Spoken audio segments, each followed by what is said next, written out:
Good afternoon and welcome to today's webinar. My name is Leanne Geigel. I'm a wellness specialist with Healthy Utah. The goal by the end of this presentation is that you've gained some information that can help you be more informed about your choices when purchasing beverages, and we'll allow some time for some questions and answers at the end of this presentation as well.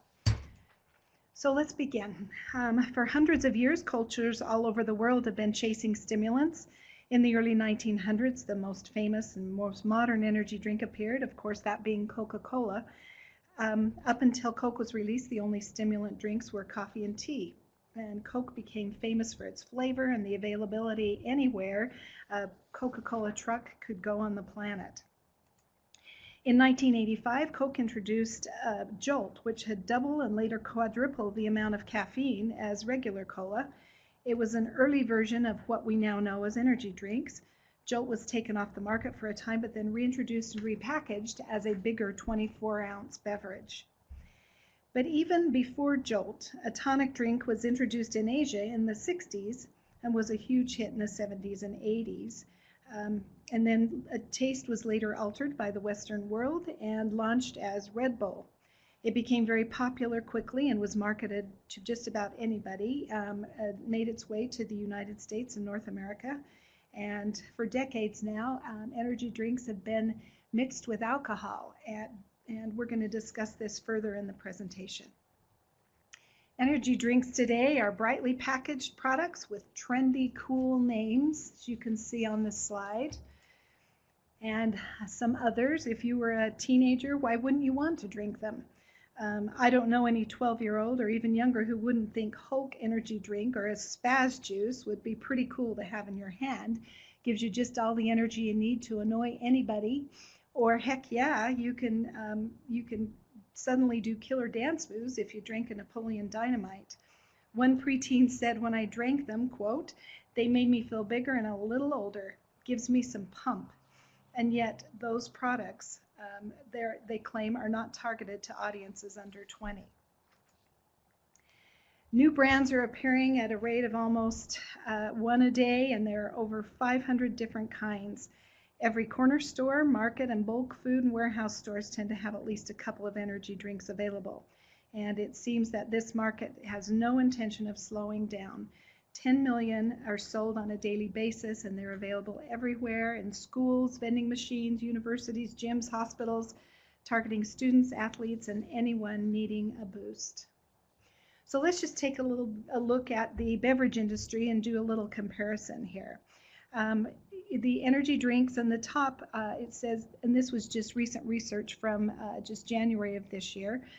So in 2012, 29.1 billion were sold with a projection of 30 billion in 2013. Those final numbers weren't in when they did this research. But the very top, the top line showing the leader, of course, in the beverage industry is still alcohol with 113.5 billion in sales, with wine, beer, and distilled spirits, which are liquor. It's also interesting, I've highlighted, I thought a percentage of 8-year-olds who drink at least one can of soda a day. It was 56%. Soft drink annual sales are 60 billion.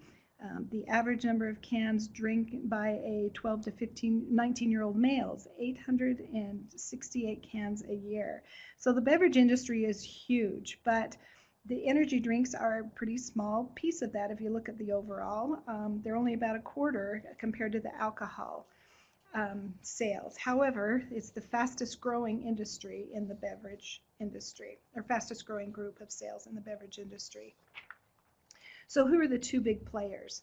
Well, back in 2007, Monster had 39% of the market and Red Bull 43%. But in 2012, you can see both of them dropped slightly with the replacement of the 5-hour energy. That took a huge chunk of the market and has become increasingly popular over the years.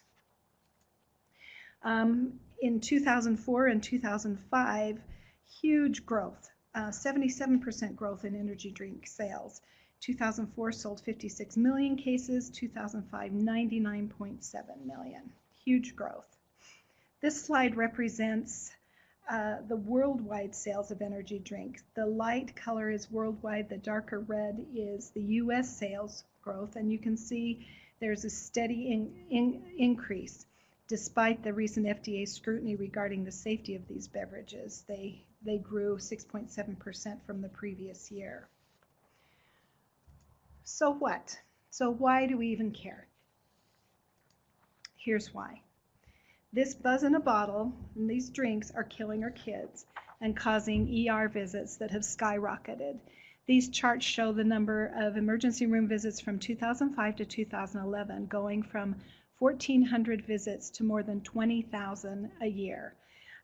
Most of the cases were teens that were between the ages of 12 and 17. The youth were dying or getting very sick when consuming these products, and most presented with the symptoms of nausea, vomiting, seizures, heart arrhythmias, palpitations, delusions, disorientation, and on and on. Originally, it was thought that these kids were admitted due to alcohol-related issues, but then as they did tests and found that these numbers were just plain energy drinks that did not contain alcohol. The reasons: they were diagnosed with a high level of caffeine toxicity. In the last 3 years, 5 people have died after downing highly caffeinated Monster energy drinks, and according to the information released by the U.S. Food and Drug Administration. One of these was a 14-year-old Anise Fournier, whose picture is being held here by her mother. She reported consuming 2 24-ounce Monster drinks in a 24-hour period, and her autopsy attributed her death to cardiac arrhythmia due to caffeine toxicity. Her family filed a lawsuit against Monster Energy, claiming the caffeine in the company's drinks killed their daughter. A high school lineman from Missouri, 17-year-old Dakota Saylor, was found blue and unconscious in his living room. He had no pulse, and CPR was done. He was hospitalized in a coma, put on a respirator, and was one of the lucky ones. He did recover, but he had consumed 2 cans of NOS energy drink and had 520 milligrams of which had 520 milligrams of caffeine, and caused violent seizures. Dakota said it's not unusual for his teammates on the football team to drink up to 5 drinks before the game to get him ramped up. So this slide breaks down the previous slide by gender, and of course most of those are 12 to 20-year-olds, but males have had higher visits to the emergency room than females. And about a third of 12 or 24-year-olds say that they regularly drink energy drinks. According to one study, as many as 50% of American teens said they drink at least one energy drink a day. So there is the mentality too with kids and youth that if one is good, 5 is better, which leads to the toxicity. So it's no surprise that emergency room physicians and toxicologists around the country are noticing an increase in caffeine-related symptoms among young people. In San Francisco last year, an 18-year-old showed up in an ambulance with a heart rate of 220 beats per minute, 60 and 90 being normal. And this recent high school grad had been drinking 8 16-ounce cans of Rockstar every day to stay up for his night job. A pediatric cardiologist had treated more and more young people suffering from dizziness and fainting. He said these kids end up dehydrated because they haven't been drinking anything but caffeinated beverages all day long. After a young athlete died in France and others were passing out and getting sick, Red Bull was banned in France and other European countries where it was developed. It's also banned by the NCAA, the National College Athletic Association, and guarana and caffeine are a banned substance for major sporting competition, including the upcoming Olympics. A few years ago, a 16-year-old male was driving erratically and pulled over in Lehigh, and he was given the field sobriety test, which he failed due to being so pumped up on caffeine. And athletes would drink a couple of these also before sporting events, thinking that would get them ramped up, but it just caused dehydration and heart arrhythmias. A Virginia high school coach had them banned from his school and said there were so many problems associated with them that his players would drink them and they'd get so jazzed up from the caffeine, he said they couldn't even perform or do anything well. So he was able to get them banned from his school. Students use these products thinking that they're going to help them stay awake to study and help them cram for tests and exams, but according to the brain researchers, The brain becomes so wired from the use of these that you can't focus and absorb the material you need to, and so it becomes counterproductive. So maybe we should call Red Bull Dead Bull. So let's look at what is safe. We've all consumed caffeine at time to time, and some on a daily basis with their daily Diet Coke. But you can see by this slide that the average amount of caffeine in a regular soda is 18 to 55 milligrams, and up to 200 milligrams is considered safe. So energy drinks contain anywhere from 3 to 11 times as much caffeine as a 12-ounce soda. And again, over 200 milligrams can spike a blood pressure up to 14 points. So looking at this slide, on the left-hand side is the milligrams of how much caffeine is associated with each one of these beverages. And with the trends going toward bigger drinks, the big 24-ounce ones, down at the bottom, the 344 milligrams of caffeine in this one is nothing compared to the new 24-ounce Wired 505, which has 505 milligrams of caffeine in one drink. So let's take a closer look at caffeine. Caffeine, taurine, and guarana are the biggest culprits causing the toxicity. They cause cardiac arrest and heart arrhythmias, atrial fibrillation, spasms, loss of irregular heartbeat, and tachycardia when your heart rate races up to 220 beats a minute or higher. Caffeine is also a diuretic. It's a natural diuretic, which means that it contributes to dehydration if the water loss it causes isn't compensated for with other liquid, and it affects the normal balance of salts and can negatively impact a body's health and performance. The third one, caffeine is also addictive. Our bodies develop a tolerance to caffeine after about 3 to 5 days of regular use, and you crave more to get the same benefits. We have this crash cycle, and it's not just due to the caffeine, but to the high sugar levels that are present in the beverage. The individual feels energized only to suffer from what can be termed as a sudden low or a crash. Adverse mood and performance effects. The energy drinks constantly stimulate the adrenal gland, causing a constant release of adrenaline. And then the overtaxing of the adrenal gland can lead to adrenal fatigue, and it leads to irritability and anxiety. And because caffeine is a legal stimulant, it is readily available anywhere. The next slide shows a breakdown of an actual label on one of the energy drinks. And they're sold on the market as dietary supplements, and so they don't have to be closely regulated. So looking at this label, let's first of all look and keep in mind that this serving size, it's a 12-ounce can, or 24-ounce can, excuse me, and it's divided into 3 servings.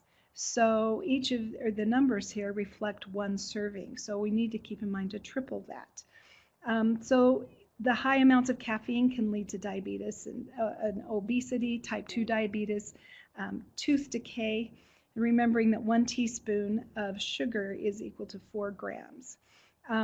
So a new report also talking about dental issues. There's a recent issue of general dentistry that said their patients are shocked to learn that these drinks are essentially bathing their teeth with acid.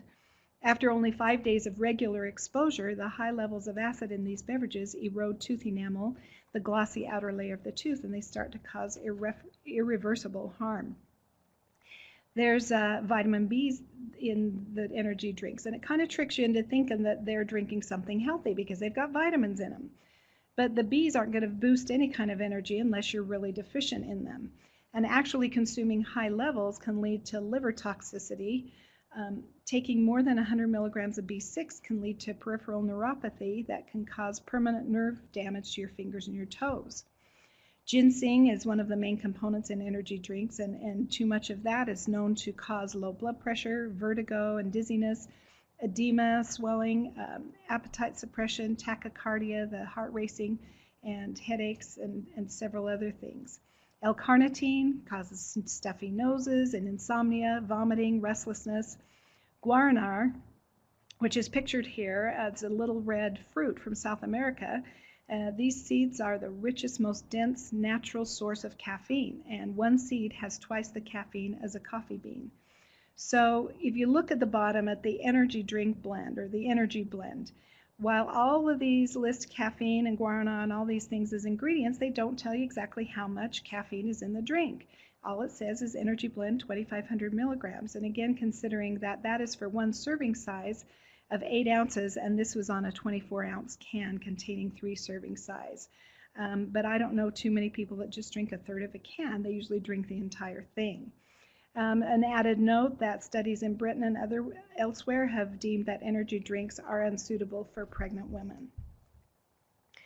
So all these, again, are considered dietary supplements and a natural product, and so they do remain unregulated by the FDA. There are new ways to get your caffeine fix, and it's easier than ever these days. It's available in powders, pills, gums, bottles, and yes, even soap. There's a product that's called Shower Shock. And no, I'm not kidding. You don't eat it. Caffeine can be absorbed through the skin. It's an invigorating, gentle soap, it says. It's advertised as such. I've not tried it, but it's scented with peppermint oil and infused with caffeine, 200 milligrams per serving, and I'm not sure how they figure that. But one bar costs about $13 to $15 a piece. It comes with mixed reviews as I researched this, and some say they weren't sure if it was the nice peppermint smell or the caffeine that made them perk up in the morning, and another said that you have to marinate in it with a good lather to allow for absorption of the caffeine through the skin. So there you go. Dr. Daniel Amen, who is a board-certified psychiatrist and neuroscientist, says less caffeine is better, bottom line. He says excessive caffeine constricts blood flow to the brain. A little caffeine a day is not a problem, but more than a cup or two a day can be trouble. And it does 4 bad things to you. He says it dehydrates you, interferes with sleep, constricts blood flow to the brain, causing premature aging, and it's addictive. Many people make energy drinks part of their diet, and like those who have their morning cup of coffee, but we've discussed some of the problems of consuming them, and let's look now at some of the myths. That there is an increased health benefit, and we've established that that's not true, that it enhances your exercise and your exercise results and your performance, and we've learned that that's a myth. The promises of weight loss. I used to find this humorous with the girls in high school who were drinking them saying, yeah, it's going to increase my metabolism, so I'm going to lose weight. But that is simply not true, and in reverse causes a weight gain, and reducing alcohol impairment, which isn't true, and we'll see in a minute as we further discuss that. So the reality is, though, that an environment has been created where consumers know very little about this product. Let's just talk for a minute about the marketing of these beverages. The American Beverage Association says it doesn't market these things to teens, and their marketing strategies yet include the things that teen boys and younger would go to: video game competitions, extreme sports enthusiasts, the hip-hop crowd, it's the gregarious thrill-seeking crowd, BMX races and X Games. A study done by a research scientist showed that individuals consuming energy drinks are more likely to participate in other risky behaviors, such as smoking and tobacco use, drug use, underage drinking. Other energy drinks rely on celebrity endorsements to produce or to promote their beverages, and you don't get much bigger and badder than Mike Tyson with his own drink there. Even Michael Jackson's children have been used to promote energy drinks. A ginseng drink, a little blanket there on the right holding one. And a good number of these energy drink companies sponsor extreme sporting events and publicity stunts to promote awareness of their product to their desired consumer group. And we've got here professional skateboarders and extreme skiers. And then the more presence in winners, the better. Monster says the Green Claw marks resemble adrenaline, power, and testosterone, accompanying its motto, "Unleash the monster within," or "Unleash the beast." I looked at a label of a 24-ounce can while I was in the store the other day, and the label said it was now 24 and not the 16-ounce, but it said bigger is better. We've decided to crank up the volume and kick out an even bigger buzz for just a little more coin, because you can never get too much of a good thing. Our athletes and musicians dig it. You will too. And the Rockstar can that I read said, for those who lead active lives, from athletes to rock stars. So even the adult industry, entertainment industry, has gotten on the bandwagon with drinks like Playboy. There's another one called Pimp Juice, and there are several others that I can't even mention in this webinar. And yes, there's even one named after drugs. The makers of this drink claim that it's 350% stronger than Red Bull. Shortly after the energy drink was released, the FDA sent a letter demanding that they cease the production of the sale of cocaine drink due to the drink's glorification of an illegal drug, as well as its high caffeine content. It claimed that it had the highest buzz for the buck, but not before a sophomore named Stephen Martinelli tried it. This 16-year-old teenager heard about cocaine, and friends told him it was really strong, and so he decided to try it. He said that the name didn't hurt either because cocaine was really popular and everyone wanted to try it because it sounded like you were taking drugs. So he consumed 3/4 of the can, and it landed him in the emergency room on an IV drip, dizzy and vomiting. And at first the docs thought that he had overdosed on drugs, but after blood and urine tests found that he hadn't. He was suffering just from caffeine poisoning. So they did take it off the market, but it's now come back on, but now with a warning that says this beverage should be consumed by responsible adults. Failure to adhere to this warning may result in excess excitement, stamina, fun, and possible feeling of euphoria. And there are other products that are marketed to appeal to the drug culture. And I don't know if this makes you as crazy mad as this makes me, and all of the promotion of these, the names of some of these. But ecstasy and shoot up, chronic, which is a marijuana laced with meth or other stimulant. So, okay, let's move into talking about mixing energy drinks with alcohol. And this has been done for some time now. The reason, because mixing the two, one doesn't feel the effects of the alcohol intoxication as much. Alcohol, of course, is a depressant, and energy drinks and the caffeine are stimulants. So combining the two has led to many hospitalizations, however. But when drinking both, it gives you the false sense of thinking that one can drink more because they don't feel as impaired.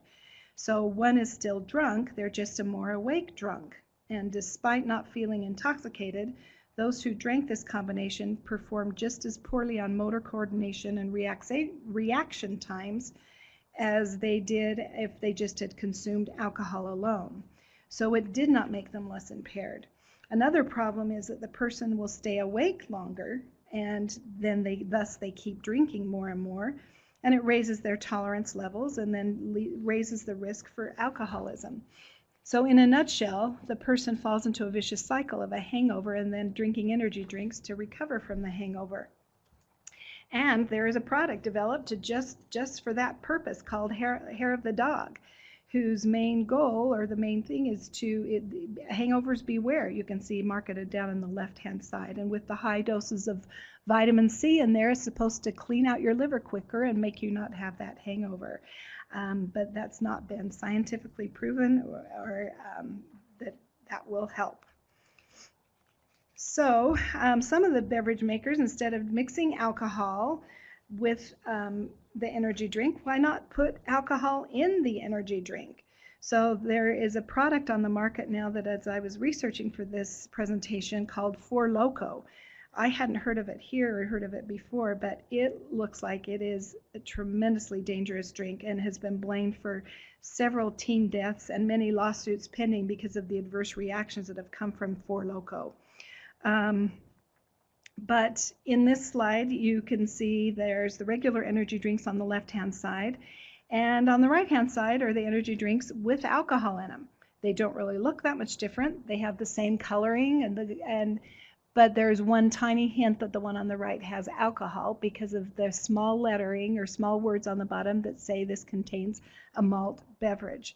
So that's alcohol. Rockstar has probably done the best job in labeling for the alcohol beverage. You can see on the right is Rockstar 21, and so you have to be 21 in order to be able to purchase that particular one. Due to the work done by the Utah County Substance Abuse Prevention Team, our state was one of the first to ban these alcohol-containing drinks from the stores, and now they can only be sold in liquor stores. And so Utah led the way by being the first state to do this. So as the beverage companies start out marketing their energy drinks to the younger crowd, then they add alcohol to these energy drinks, thus so they can then progress into the full-on alcohol beverage and thus having a customer for life. Another marketing ploy references to alcohol on their cans. This adds to the appeal for the underage risk taker.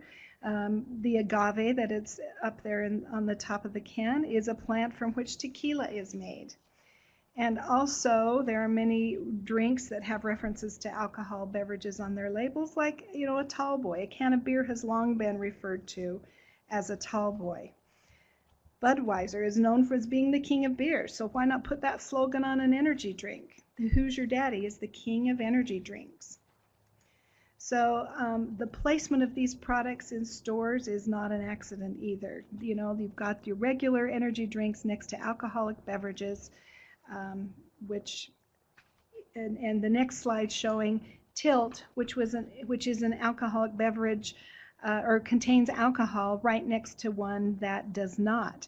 So if a kid was going in to purchase an energy drink and didn't know the difference, could pick up one with the alcohol in it, and you wouldn't even know your child or your teenager was purchasing alcohol. But some child that didn't know the difference could easily pick up Tilt. So even though this isn't readily as big a problem in Utah because of our ban, as you travel to other states and someone wants to get an energy drink, be aware of what it is that you're purchasing.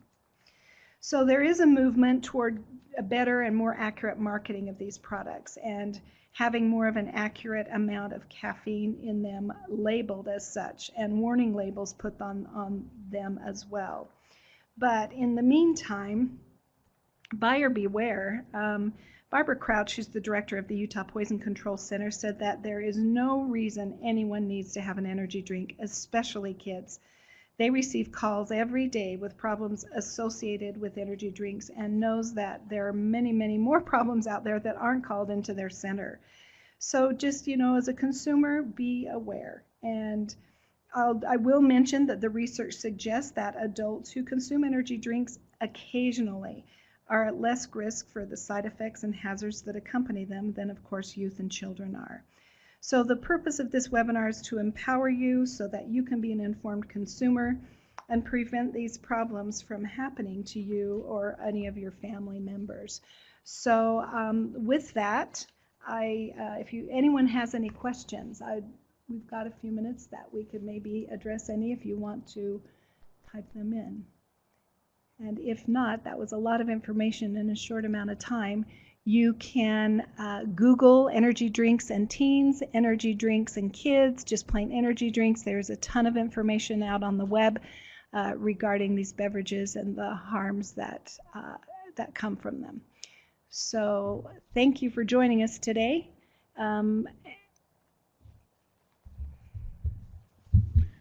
We've got a couple more minutes today. If anyone has questions for Leanne, if you want to do that, go ahead and use the Q&A box on your screen. Just type it in there and we'll be happy to take a few questions.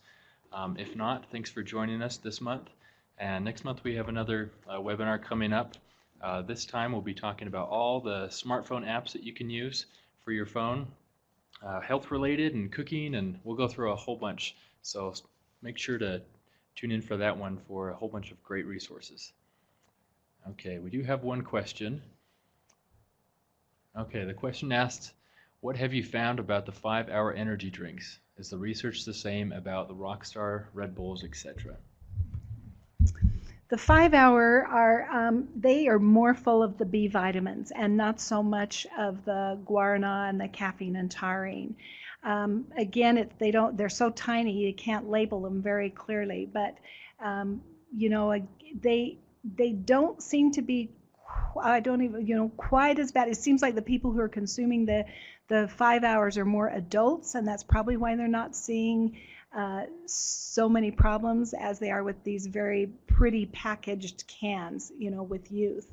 And so I guess if you were going to make a choice or wanted to stay awake because you're driving further at night or something, a 5-Hour Energy would probably be a better choice than all of the fat and sugars that you'd be getting with the regular energy drink. Oh, okay. We have another question. What's the progress of the legislation that you mentioned toward the end of the presentation? I've put in a call to Utah County, actually, who has done the majority of the work with this, to see what the progress is, and I've yet to hear back from them. I know that it's not just in Utah that they're trying to have this legislation movement toward labeling these products a little more effectively. So that is it's just kind of in the beginning stages of the movement, though. And we can be proud of Utah for leading the way and helping keep us safer here. Teresa, thank you. I'm just shocked. She said, that's all. I had no idea. Well, that's the whole purpose of this presentation today, is that just being aware of these, because most people are not aware. I mean, everyone's drinking them. They look kind of cool. And so I appreciate you joining us today to learn more about these products. So thank you. Anyone else? Okay, thank you. This will also be archived if you want to reference it later or have access to it to show any other members of your family. Or I think it's valuable information to share because of the harms and the hazards of these products. So again, thank you for joining us today. Appreciate your support.